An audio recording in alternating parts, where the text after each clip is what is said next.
to the Coach's Corner and happy Thanksgiving. We are here at the Tivoli Tap House where you can find great food as well as great beer. I'm Tony Almanza, and alongside me is Catherine Neitenbach. Catherine, yes, you got it. Yeah, that's good. I've been practicing it all day, so I'm glad. Yeah, I got it right, guys. So, Catherine, thanks for coming on the show. And how was basketball this weekend? You know, Tony, it's really awesome to be here, and it was exciting to see this past weekend with the new season starting for both the men's and the women's basketball teams. We got a lot of talent in both of those teams, so it's going to be really fun to see that season get underway. Nice. I'm glad to hear that. So who's on the show today? Well, if you guys love basketball, then you're going to love tonight's show. We're going to start off with men's head coach Michael Bahl, and we're going to talk about the first game that they played on Friday night. We're going to move on to women's head coach Tanya Haave, and they opened up their home schedule on Saturday night. And then after that, we're going to try and stump Coach Haave with a little bit of trivia. To finish up tonight, we're going to be sticking with the women's basketball team and moving on to the senior guard, Jonalyn Wittwer, who had a hot night shooting those three-pointers on Saturday. Nice. Sounds like we have a great show for tonight. But before we bring on our first guest, we want to give you a recap of what happened this past weekend in Road Runner sports. Let's start with the cold outdoors as the South Central Regional Cross Country Championships took place in Denver last Saturday. We'll start with the ladies, and it was Sabrina Ratter who had the race of a lifetime in the Icy Winds of Colorado. The senior finished 9th overall and would earn all regional honors after racing a career best time in the 6K. Erica Ruiz finished with a personal record time, finishing 29th. Alden Grudel also ran a PR time, finishing 35th, and Molly Smith crossed the finish line in 53rd place. The team would finish 5th overall and are more than likely heading to the national championship meet in Pittsburgh, Kansas in a few weeks. Now for the men, and they would finish 12th overall out of 30 teams. They were led by Sam Berg, who was the top road runner to finish on the race and the 26th spot. Jacob Link was not far behind in 32nd place. Berg has an outside chance of going to nationals as an individual, but that will be announced at a later time. Kyle Jones finished 62nd, while Ruben Gonzalez ended up in the 78th spot. That will conclude the cross-country season, as most of the road runners are going to be gearing up for the indoor track and field season coming up in December.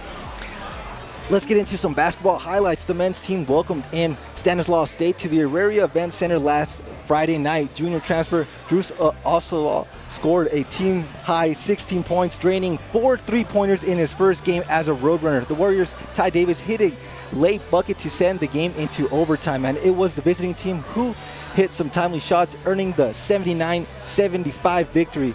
Kendall McIntosh and Garrett Carter both scored in double-digit figures in this game. Let's check in on that women's team, who took on the 7th-ranked team in the nation, West Texas A&M. Senior Jonalyn Wittwer was on fire from the long range, connecting 6 of 8 from beyond the arc, racking up a team high of 18 points. But the Lady Buffs got 23 points from Tyesha Taylor, who was tough in the paint.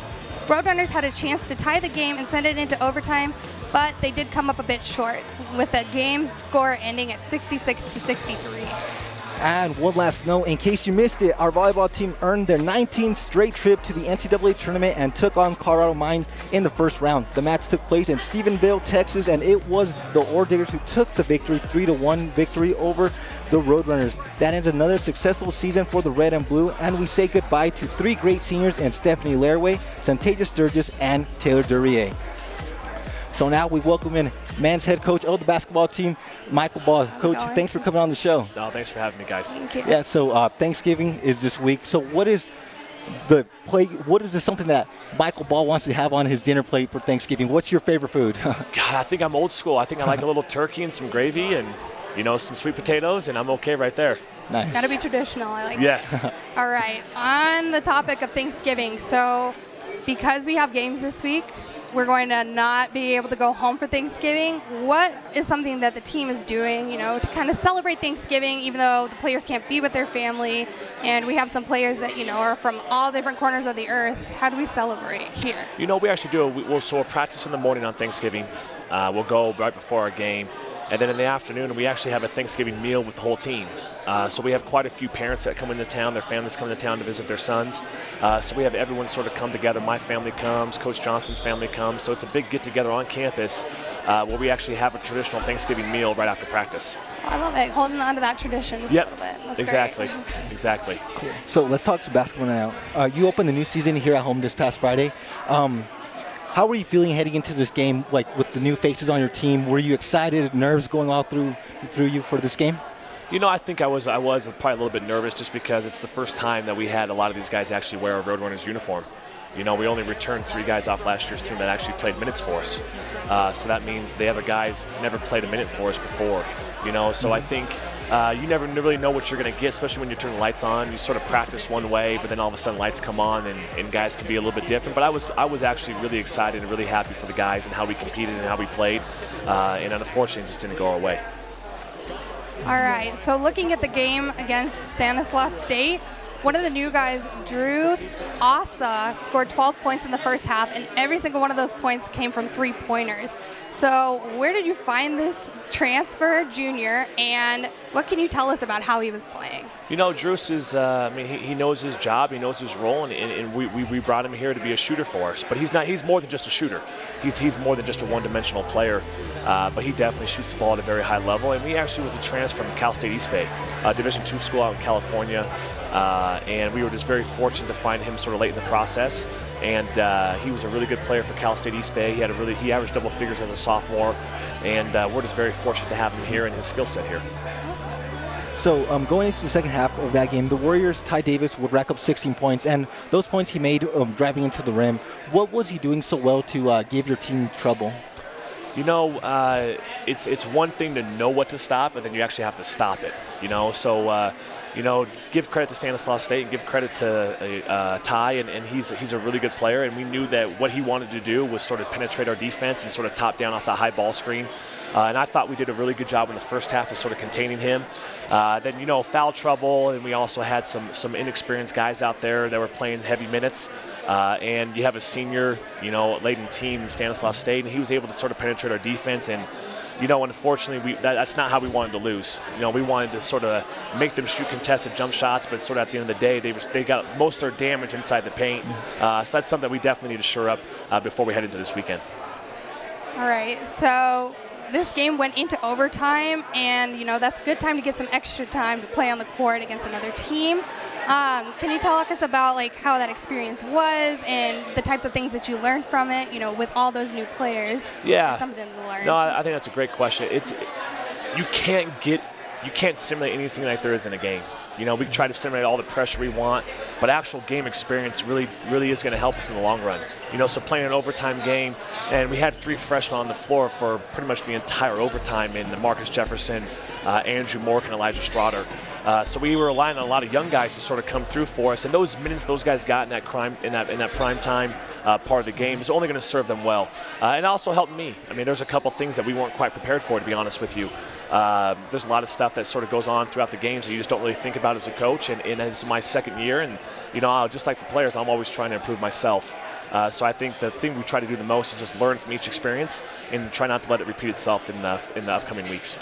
So is there any other thoughts you want to throw at us about that game, such as young and a new team that you have? You know, I couldn't be more proud of these guys and the way they competed. It was a sort of up and down game. Stanislaus State, again, was picked 4th in their conference. They're coming off 17 wins last year. They returned quite a bit of guys. So just us getting those experience and getting some guys some minutes, it's invaluable. And I think we're going to see the payoff towards the end of the season. All right. So what's coming up next for your squad? So we have one more weekend of play before we start conference play.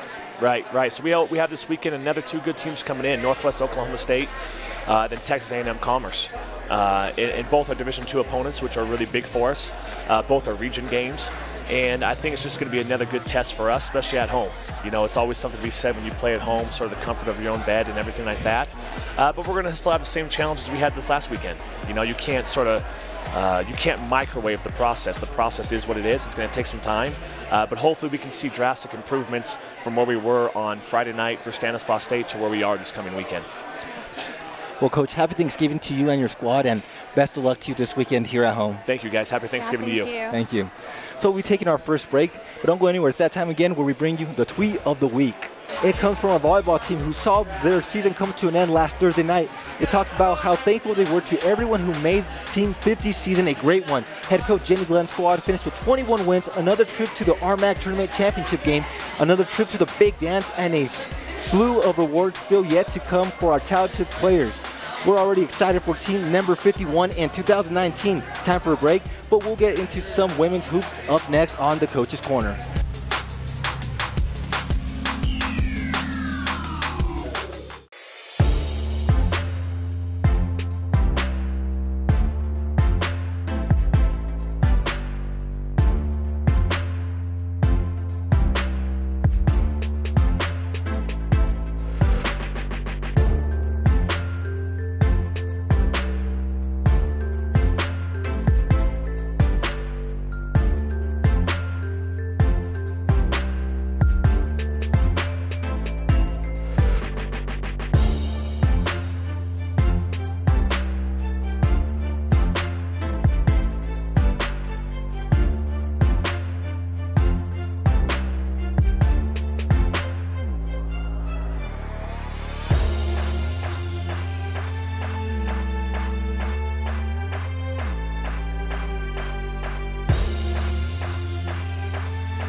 I'm Fantasia Sturgis, a senior outside hitter for the volleyball team. Roadrunners advantage here.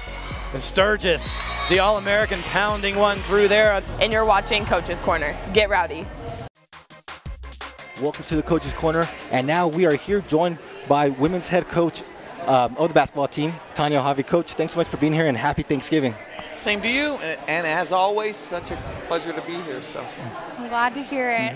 All right, I'm going to go first. So we're going to ask the same question to everybody. Since it's Thanksgiving, we're going to talk food. What is your favorite Thanksgiving food to eat? Oh my God, that's a tough one because there's so many good foods. I know. I'm going to have to go, probably not be very original, but I'm going to have to say turkey. Hey, Love the that's turkey and the gravy. Turkey and the gravy. That's what Coach Bahl said too. That's a good one. Awesome. Yeah. Well, I'm in good company with that. Exactly. Yeah. Good That's tradition. Hold it up. All right. Is there any food that you can't stand though? Well, there's not too much I don't like, so. Man, I can't stand cranberry sauce. Like, Oh, you can't? no. See, I love that. Would be number 2 on my list. Is cranberries. Well, you can have all my cranberry sauce. Okay, I'm coming to your house, Okay. and we're going to come get your cranberries in. Good to hear. All right. All right, Coach, so we asked Coach Bahl this question already, but since your games will be played on Friday and Saturday, there are some players that probably won't be able to go home, the ones that are from out of state. So what do you guys do for those players, like a nice celebration, anything that goes down for those players? Sure.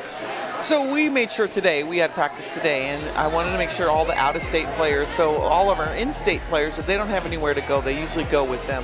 And then any of the out-of-state players, a lot of their parents are coming in for the weekend anyway, so we're usually pretty well taken care of. If we had an issue, we probably would do something together, but I know that it's a big family holiday, and so we just make sure that everybody, if they wanted to come to my house, that they could come. We just make sure everybody has a place to go and that no one is alone on Thanksgiving. Don't want that. Of course, I understand that. All right, so we're going to get right into the basketball. You guys took on the 7th ranked in the country, West Texas A&M, this past Saturday. So this was the team that you beat in the NCAA tournament this last season? They beat us, They actually. beat you. They beat They you. beat us. They ended our season last year. All right, so on that note, was there any talk of revenge or trying to get back at them during this game on Saturday, or was it kind of out of your minds, just trying to start the season Well, it was on my off? mind, and I mentioned it briefly to some of our players, but it was more about it's a new team. We have a new team, different team. We've got a good returners who remember that game, but we're a new team, and as well, just as much as West Texas A&M was a new team. So we didn't talk about it a whole lot. It was more that, hey, this is our home opener. We want to be excited about that, and we focused on getting better from the week before when we were in Lubbock Christian and played Texas A&M Commerce. So we didn't talk about it a little bit, very little. All right, good to hear. So the Lady Buffs are a very good three-point shooting team. They hit 4 3-pointers in the first quarter, but after that they just hit one the rest of the game. But as you told our very own Eric Langston, that you sacrifice the paint to slow down the three-pointer. I guess some teams are good at scoring multiple ways. And they're one of them. They're one of those teams because, you know, we started off a little bit of a zone and we took a while to get back into our man-to-man to, you know, combat that three. So I think I'd trade threes for twos. It's just that their post player is pretty good. So you play a zone, you're susceptible to the three, or you play a man, and we didn't have a great matchup. We had an okay matchup with Taylor, but you know, it was just kind of pick your poison. But that team had been scoring 85 points a game, so we held them to 66. So I was pretty proud of how we played them. We had some good ball pressure on them, but they're a good team. But you know, now we're measured up against someone that's in the top 10, and we know where we stand, and I kind of like where we stand. I mean, we had a shot to go ahead. I think if Emily hits that shot, I think we win that game. So we're right there on our home floor. Glad to hear it. All right, so on the note of three-pointers, you guys have a hot shot, Jonalyn. Yes. Just scoring three-pointer after three-pointer. So when you see a player that's playing that hot, do you try and get the ball to her, or is it kind of just the flow of the game, how it goes? Yeah, I think some of it's the flow of the game. We definitely wanted her to take that last shot. It just didn't work out that way. You know, you want to try and get a hot player the ball, but not at the expense of just disrupting your flow or your rhythm or anything like that. So you find ways to get them shots without forcing those shots or forcing the ball to that person to get shots. It's kind of like the inside player or someone who has a mismatch inside. Every time you try and go to them, you think it's so easy, they don't score. So you want to do it within the flow of your offense. So that game came down to the wire, and you know, you needed a three-pointer to send the game into overtime. Sure. Can you talk to us about that possession and what you were thinking, or how it went? Well, we were trying to get the ball to Johnny with a play that kind of a misdirection, and she was open for a split second. So, but even if she had gotten the ball, I don't know if she was going to be open to shoot. And give them credit; they knew we needed a three. They were going to be more than happy to give up a two. I mean, they ran two people out at Johnny. They ran two people out at all our three-point shooters. So, you know, I'm going to probably take a little responsibility for that, getting people in better positions and having some different options. But again, we had a look at it. We had a look at it before, you know, so we had our chances. So really proud of the effort, how we showed some determination and some aggressiveness that we're going to go at a team. We talked at halftime about, look, I don't care who's on the floor. It could be #1 ranked. It could be whoever it might be, but we've got to go out and just take it to them. And I thought we did a really good job of that, particularly in the fourth quarter. Definitely. All right. So what were some things that you told your team, you know, after you did lose on this past game? You know, I know that it's still some confidence keeping that score, you know, so close at the very end, but what were some things that you took away from that game, and what did you talk with the team about? I think the fact that we just briefly touched on it is we kept coming at a 7th-ranked team. Yeah, we don't want to lose. You never like to lose, but boy, really good effort. And I thought from the first weekend to this weekend, we had a good week of practice, and we were able to show that improvement and put it on the floor. So we keep making progress like that every week, and that is our goal of we take a couple of things and what do we want to get better at this week as a group, and we did that. So we've identified a couple more things for this week, and so I really love the attitude of our team of we're just going to try and get better. And then the process. It's cliche, I know, but the process, and we want to continue with that process. And then after that, I'm a big believer that the results will come. So can you tell us what's coming up this weekend for your squad? So we are hosting a Thanksgiving Classic. We're partnering with Colorado Christian. So we play Minnesota State Moorhead on Friday, and we'll Friday at 5 at the Averre Event Center, and then we play Winona State, I believe Saturday at 3. I haven't even looked that far ahead, but I know it's sometime Saturday that we're playing. So we've got our Thanksgiving Classic, and we're looking forward to Minnesota schools, and then still back on our home floor. It'll be nice to be at home for Thanksgiving. Yes, for sure. So, Coach, are you ready to play some Roadrunner trivia? All right, let's go. All right, you did really good last time. Let's go. You know? Let's shoot it at me. All right, so have you been studying, or do you? No, I did no studying. I will tell you that. So okay. I'm hoping. I got my fingers crossed here. All right, so it's a multiple choice, though. Okay. All right, so here's your question. Okay. Daryl Smith is the all-time leader in coaching wins for the women's program with 159. How many wins do you have here at MSU Denver? Is it A, 99? Is it B, 150? Or is it C, 158? I have no idea.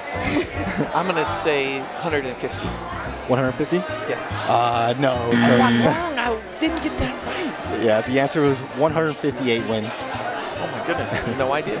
I knew it was probably more than 99. But. Well, Coach, you're only 2 wins away from being the winningest coach for the program. How exciting is that for you? You know, it's a testament to the players that we've had, and I've just been around. I'm old, so you're around long enough to get those things, but that would be a great honor. It would be a great honor for the program, for the players that have been in this program, and the assistant coaches and the staff that have been with me through that time. So. All right. So you do have a chance for an extra point. I do? Okay, I'm ready for it. All right, so in your 8 seasons here at Metro, what was your highest win total for a single season, and that includes the postseason? So what we want to look for is the most wins you've had in a single season. Single season. I do know that one because it was the first year it was 30. All right, you were right. So you got a point. All right, guys, you got it. It's all right, 1 for 2. That's good. 1 for 2, 50%. And you were very close with the first one, 150, 158. Yeah, a lot good closer job, than Coach. 99, right? So, Coach, thanks so much for coming on the show, and wish you and your team a happy Thanksgiving. Thank you. Same to you. Same to everybody at home listening. But, yeah, happy Thanksgiving. We all have a lot to be grateful for. Oh, for sure. Definitely. That's true. So we'll be taking another break, but don't go anywhere. We'll get to know senior guard Jonalyn Wittwer up next on the Coach's Corner. Freezing rain, snow, ice. When winter storms strike, we release the beast. Colorado's biggest, baddest, severe weather tracker takes you to the center of the storm. The Pinpoint Weather Beast on Fox 31. I'm Jaron Taylor, senior forward for the men's basketball team. Taylor, 2 sets of hands in his face, but it doesn't matter. And you're watching Coach's Corner. Get rowdy. Welcome back to the show. Before we chat with Johnny, we want to make sure you're presenting your Roadrunners by buying your gear from shopmsudenver.com. Make sure you buy those t-shirts, those hats, those hoodies, those water bottles, and so much to show the world that you represent the red and blue pride. Cheer on Johnny and the rest of the student athletes by visiting msudenver.com. There are always special deals, so visit the site today, especially since the basketball season has begun. You can go ahead and get that gear and show it off at the Area Event Center. So now we welcome in Johnny Wittwer from the women's basketball team. Johnny, thanks so much for joining us. Yeah, thanks for having me. All right, Johnny. So we've been asking the same question to everybody about Thanksgiving since it's coming up. What is your favorite Thanksgiving food? Ooh, my favorite Thanksgiving food probably have to be apple pie. Oh, it's a different one. Yeah. That's a good one. Yeah, no one picked dessert. Yeah, That's a no, great dessert choice. for sure. All right, is there anything that you don't like about Thanksgiving dinner? Cranberry sauce. Same here. Well, I guess Coach Haave can have both of our cranberry Yeah, sauces. she can go All ahead. for her, yeah. Nice. Not for me. So can you tell us so before we talk about this season, can you tell us about last season, how fun it was? Your team went to the NCAA tournament, and they even knocked off CSU Pueblo in the first round. What did that season mean to you? Oh yeah, it was a really fun season. It was our first NCAA tournament run, and first for me, first for anyone on our team actually that year. And so that in itself was special, and even to just get past the first game was really huge. And it was something that you want to get back to, that atmosphere and that environment. So I think it's really good motivation for us to strive to get back to this year. All right, great. So this past season we lost, Georgia Ordorf and Spires Horton. So as an upcoming senior, what are some of the things that Coach Haave talked to you about? Did she ask you to step up into some positions? Yeah, so in years past, I've definitely, I've kind of been able to sit back a bit more. I haven't had to be as much of a scorer or as much of a leader on our team just because we did have all of those other scores. And so this year I am asked to be in a bit of a different role, and that is to be a bit more aggressive offensively. So it's been a little bit different for me, but I think I'm starting to get the feel for it, and I'm enjoying it, and whatever the team needs, that's what I want to do. Nice. All right. So you take a lot of pride in defense, and it shows that on the court. What is it about defense that you love so much about? I love defense because it doesn't really matter, so offensively, you can be off, you can be on, sometimes your shot isn't always falling, but defense is all the time. All it takes is hard work. You don't have to really have a ton of skill. I mean, and yeah, there's, you know, navigating screens and knowing your scout defense here and there, but really it's just a matter of getting down and dirty and, you know, putting the work in, and that's what I like about it. All right. So we're going to talk about the game, and on Saturday night you guys played the 7th ranked team, also the team that you guys lost against at the NCAA tournaments, and you were on fire with, you know, 3-pointers. So did you feel like you were in the zone at all? Like, did you feel like you kind of needed to get some revenge on this team that beat you in the last season? Yeah, I think, you know, there was a bit of that feeling going into the game, especially for the returners. You know, I want a little bit of revenge, you might say. We knew it was going to be a fun game, and for me personally, I think I kind of had a slow start in the first half, and I just knew, like, it was going to be a game that was down to the wire, and so I kind of had to step up that second half a bit more, and, you know, put up a few more shots, and I'm just lucky they were going in. So let's get to know Johnny the person a bit. So you hail from Fall Creek, Wisconsin. How did you end up playing basketball and going to school here in downtown Denver? Because we know that your uncle was a former coach.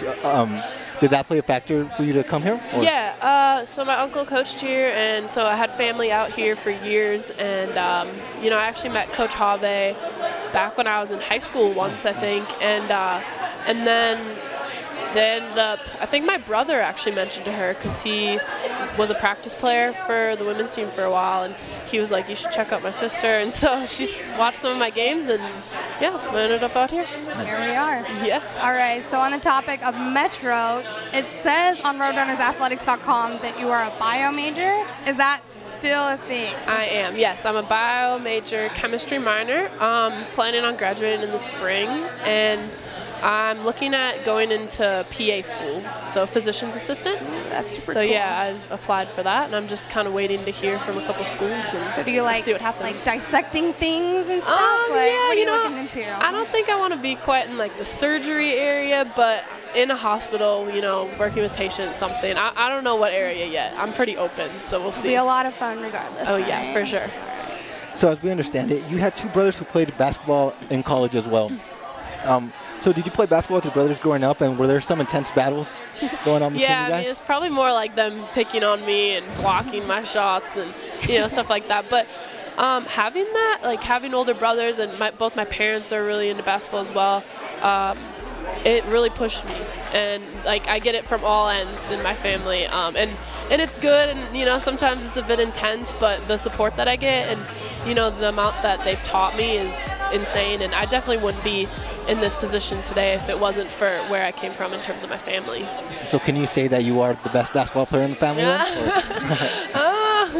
I don't know. You know, I mean, I'm the only girl, and like they're both. I have 2 brothers, so I mean, I guess I'll say I'm the best. You heard it here first, guys. She's the best. All right, so next we're going to talk about Coach Haave. How has she helped you throughout these years at MSU Denver? I think a big thing with Coach Haave is like she really tries to put you in the best position for you. Like for basketball, I mean, on the court, she's really trying to put you in the best position to work on those strengths that you have. You know, for me, it was more so being a shooter, and so she's trying to put me in those spots on the court where I'm going to get my open shots. And, you know, she's trying to utilize me in the best way possible. And but also outside of basketball, she's just a very supportive and positive person, and she cares about, you know, she cares about you as a whole, and she cares about your schooling and about your family and your personal life. You know, she wants to make sure that everything else is going well in your life and not just basketball. That's good to hear. Yeah. Well, Johnny, thanks so much for coming on the show, and happy Thanksgiving to you as well as your team. You guys as well. Thank you. Thank you. So before we say goodbye, we want to give you we want to tell you what there is to come up next this week in Roadrunner Sports. After you fill up on some turkey and stuffing this Thursday, come out and support Johnny and the basketball teams as they will play at home this weekend. On Friday, the women's team will welcome in Minnesota State Moorhead at 5 p.m., while the men will battle Northwestern Oklahoma State at 7 p.m. Then on Saturday, Johnny's squad will go toe-to-toe with Winona State at 3 p.m., and the men will take on Texas A&M Commerce at 5 p.m. If you cannot be there in person, tune in to Roadrunners TV as well. Be there to bring you all the action from the Mile High City. And don't forget to visit roadrunnersathletics.com for all the video links, the highlights, and the interviews from this weekend's games. So that's going to do it for this week's show. We want to thank Coach Bahl, Coach Haave, and Johnny for coming on the show. Thank you. Catherine, thanks so much for helping me It was with the great. show. I had a good time. Nice. I'm Tanya Almanza, and we wish everyone a happy Thanksgiving. We'll see you next time on The Coach's Corner.